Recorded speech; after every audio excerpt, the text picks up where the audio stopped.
Hello everyone, আজ Sunday আর Sunday special বাড়িতে কি কি রান্না হয়েছে তো চলো তোমাদের সাথে শেয়ার করি। আজকে সমস্ত রান্না আমিই করেছি, মা শুধু ভাতটা রান্না করেছে। কিছুদিন ধরে মায়ের শরীরটা একদম ঠিক নেই, তাই ডাক্তার বলেছে যতটা পারলে রেস্ট নিলে শরীরটা তাড়াতাড়ি সুস্থ হয়ে উঠবে।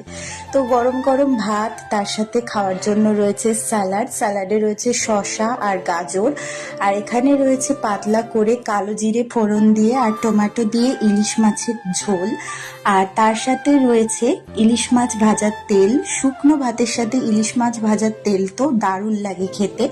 তার সাথে আছে মাছের ডিম, যতটা ছিল মাছের ডিমটা নিয়ে এসছে, আর এই মাছের ডিমটা দাদার ভীষণ পছন্দ, মানে মাছের থেকে ওর মাছের ডিম সবসময় ফেভারিট।